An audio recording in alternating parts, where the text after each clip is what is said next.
अरे नीरज बेटा, तू आ गया। ये साथ में मॉडल कौन है? नई गर्लफ्रेंड है क्या? देखा नव्या, मैंने कहा था अगर हम बिना शादी किए आएंगे तो लोग बातें बनाएंगे। अच्छा हुआ हमने शादी कर ली। हाँ, यहाँ तो लोगों को बस गॉसिप चाहिए। अरे गर्लफ्रेंड नहीं, बीवी है मेरी। वैसे मेरे माता पिता कहाँ हैं? घर पर ताला लगा हुआ है। आज माता पिता की याद आई। बेचारा बूढ़ा बाप तुझसे बात करने के लिए कितना परेशान था पता है, लेकिन कहाँ नसीब था, गांव वालों ने धक्के मारकर गांव से निकाल दिया। तेरी पढ़ाई लिखाई में लिया हुआ कर्ज नहीं भर पाए इसलिए। ये सुनकर नीरज का दिल टूट जाता है। उसके पेरेंट्स को उसके कारण बहुत तकलीफ झेलनी पड़ी। ये क्या दुबई की बहू है? हाँ, लेकिन इसे छोड़ो, पहले ये बताओ मेरे मम्मी पापा कहाँ हैं?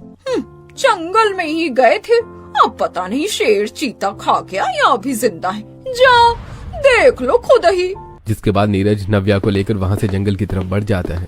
लड़की इतना सोना चांदी लाद कर लाई थी, ये नहीं कि हमारा ही कर्ज चुका कर जाती।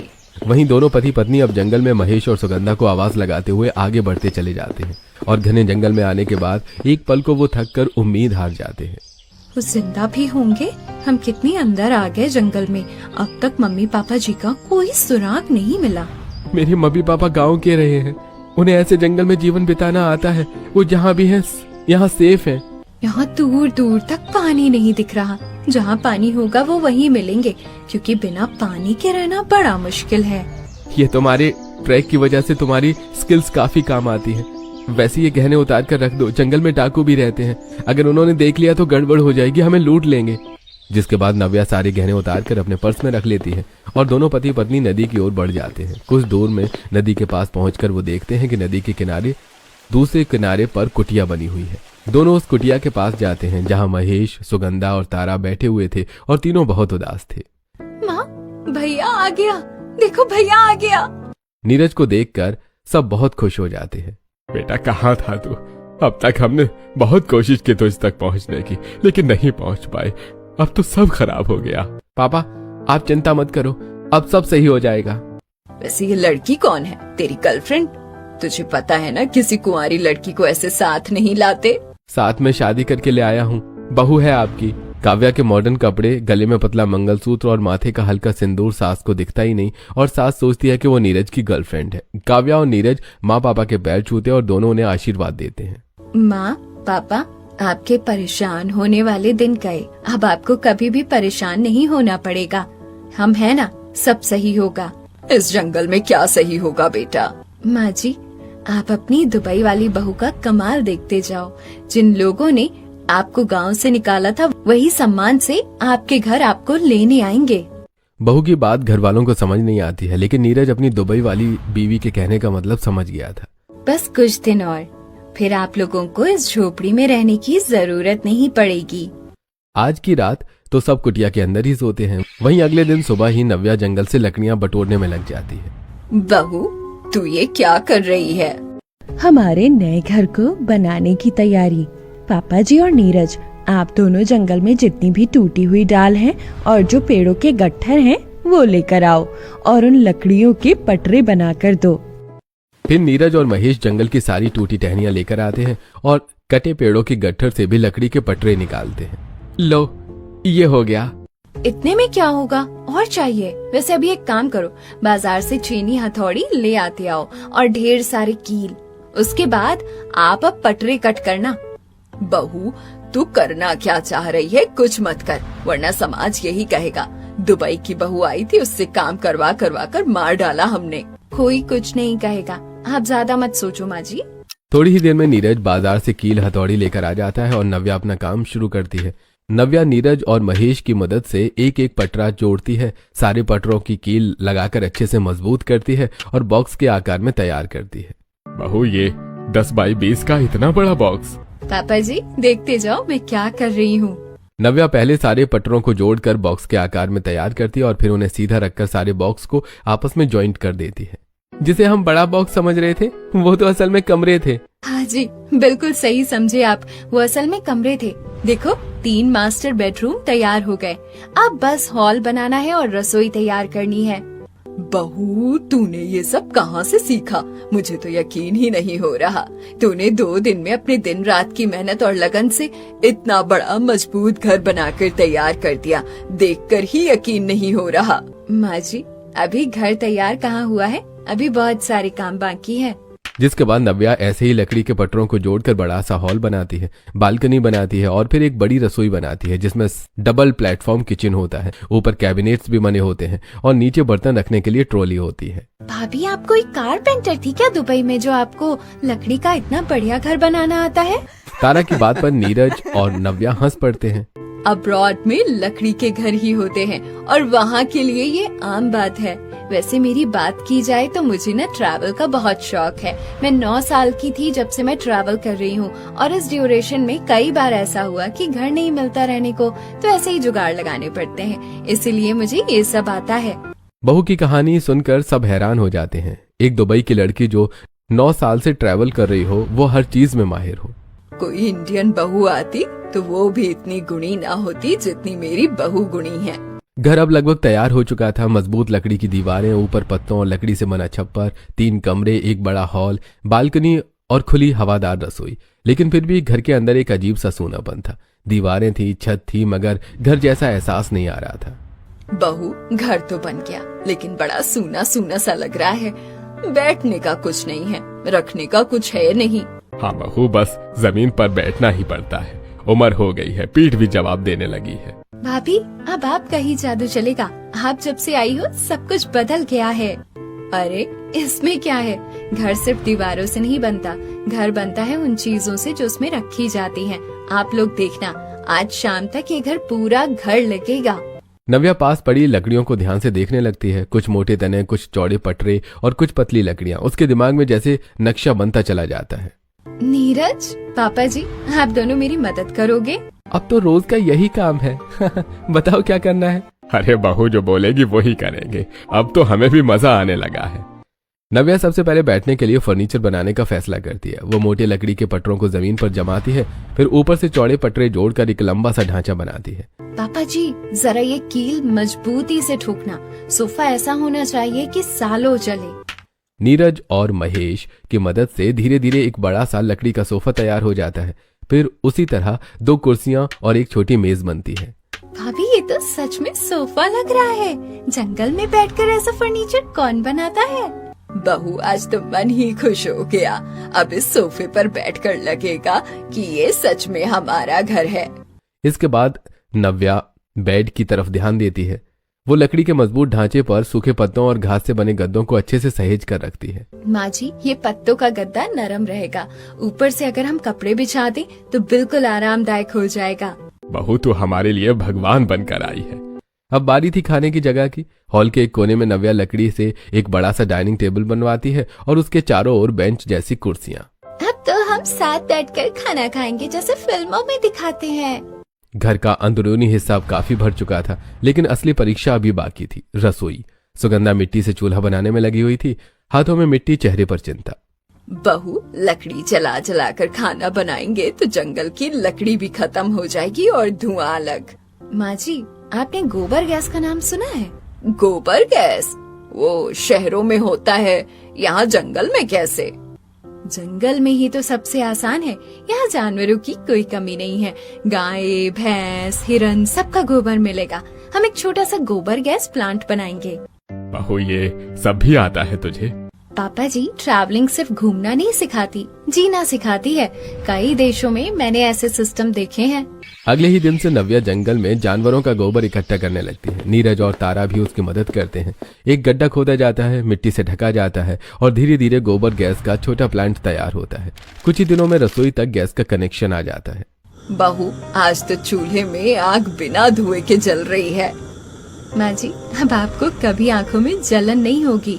रसोई अब पूरी तरह बदल चुकी थी। लकड़ी का डबल प्लेटफॉर्म, ऊपर अलमारियां, नीचे ट्रॉली और गैस से जलता चूल्हा। एक दिन नव्या नीरज से कहती है, नीरज, मुझे बाजार जाना है।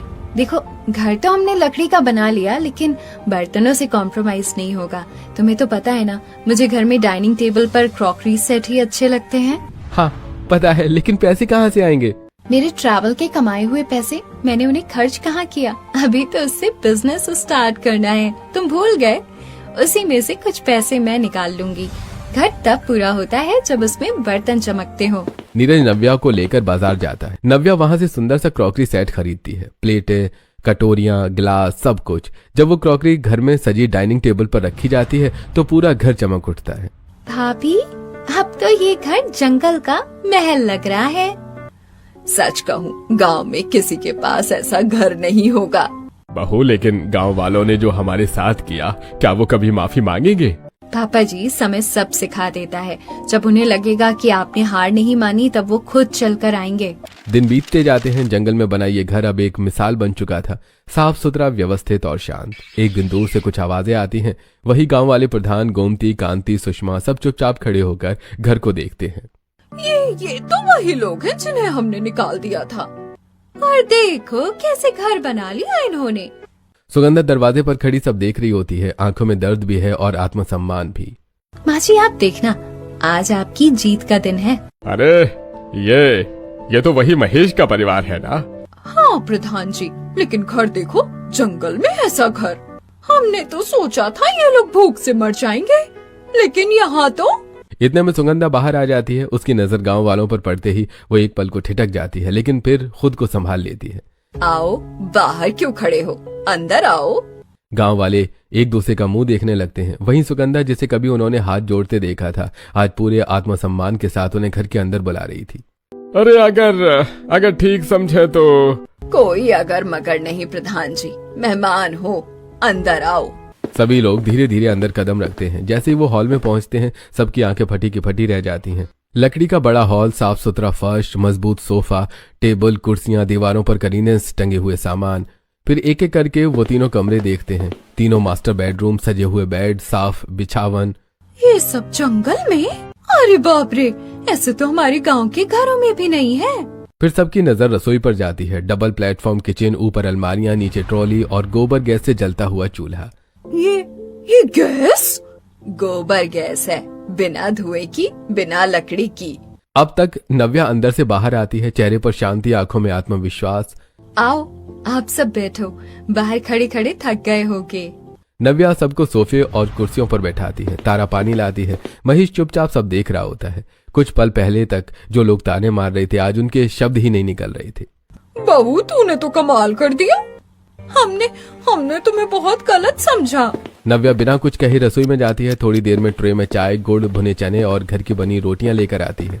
ये लीजिए, जंगल में है लेकिन मेहमान नवाजी में कोई कमी नहीं होनी चाहिए। गांव वाले एक दूसरे को देखते हैं। वहीं बहू, जिसे उन्होंने दुबई की लड़की कहकर ताना मारा था, आज पूरे सम्मान के साथ उनकी खातिरदारी कर रही थी। बहू, हमने तुम लोगों के साथ बहुत अन्याय किया। अरे जो हो गया वो हो गया प्रधान जी। पापा जी सही कह रहे हैं, बीती बातों को पकड़कर बैठना सही नहीं।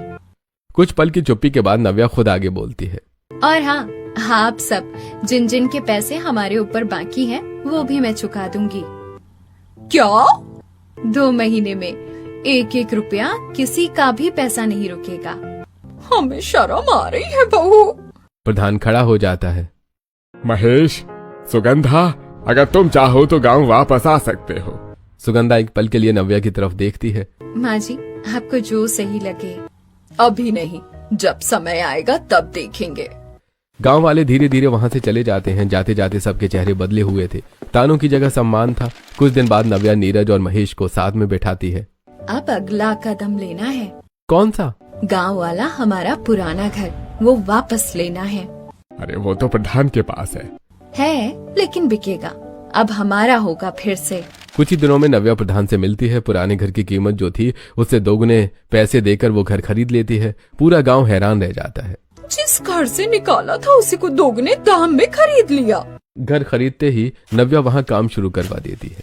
यहाँ क्या करने वाली हो? कपड़ों का कारखाना। कारखाना? पापा जी, दुबई में जिन कपड़ों के डिजाइन बनते थे वो सब यहीं भारत के छोटे गांव से जाते थे। डिजाइन दुबई में होते थे, फिर वापस इंडिया आते थे। इंपोर्ट एक्सपोर्ट में बहुत पैसा और समय बर्बाद होता था। और अब सब यही होगा। डिजाइन, सिलाई, पैकिंग सब इंडिया में। पैसा भी बचेगा और रोजगार भी यही मिलेगा और हमारी कमाई भी होगी। धीरे धीरे मशीनें लगाई जाती हैं। गांव की औरतें जो कभी ताने मार रही थी, आज काम सीखने आती हैं। बहू, हमें भी काम मिल जाएगा। यही तो मकसद है, गांव अपने पैरों पर खड़ा हो। 2 महीने पूरे होते ही नव्या एक एक करके सबका पैसा चुका देती है। आज वही गांव जो कभी धक्के मार रहा था अब दुबई वाली बहू का नाम सम्मान से लेता है। बहू, तूने हमारा सिर ऊंचा कर दिया। माँ जी, मैंने कुछ खास नहीं किया, बस हालात से हार नहीं मानी। समय धीरे धीरे आगे बढ़ता गया। जिस गांव ने कभी महेश और उसके परिवार को धक्के मारकर निकाला था, वही गांव अब उनके सामने सिर झुकाकर खड़ा था। दुबई वाली बहू के आने से सिर्फ एक परिवार नहीं बल्कि पूरा गांव बदल चुका था। कपड़ों का कारखाना पूरी तरह चलने लगा था।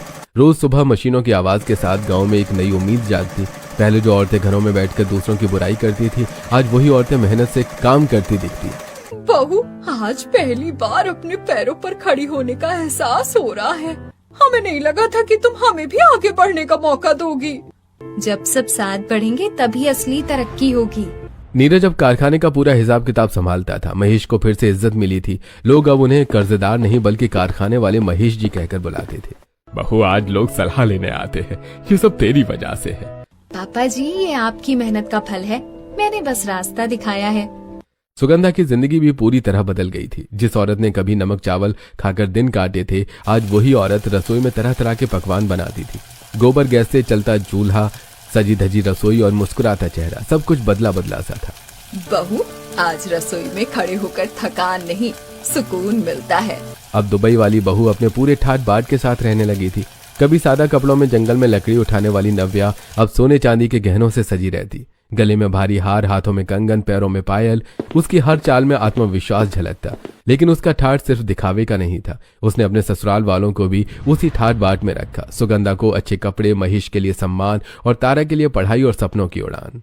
भाभी, अब मैं भी आगे पढ़ूंगी और आपके जैसी बनूंगी। तुम मुझसे भी आगे जाओगी, यही चाहती हूँ। गांव में अब किसी की हिम्मत नहीं थी कि महेश के परिवार को नीची नजर से देखे। जो कभी ताने देते थे, आज वही लोग सम्मान से नमस्ते करते हैं। अरे बहू, तुमने गांव की तस्वीर बदल दी। मैंने नहीं, हम सब ने मिलकर बदली है। शाम के समय जंगल वाले घर की बालकनी में खड़ी नव्या दूर तक फैले हरियाली को देखती है। वहीं जंगल जिसने कभी डर दिया था, आज उसे सुकून देता था। पास ही सुगंधा बैठी थी, चेहरे पर संतोष की रेखाएं। बहू, अगर तू ना आती तो पता नहीं हमारा क्या होता। माँ जी, हर अंधेरे के बाद उजाला जरूर आता है। आज महेश का परिवार कर्ज से मुक्त था, सम्मान से जी रहा था और खुश था। दुबई वाली बहू ने साबित कर दिया था कि असली अमीरी गहनों में नहीं बल्कि सोच और हिम्मत में होती है। वही अब सभी जंगल वाले घर में सम्मान से जीने लगते हैं और गांव की फैक्ट्री में काम करके खुद भी कमाते और लोगों को रोजगार देके खुशी से रहने लगते हैं।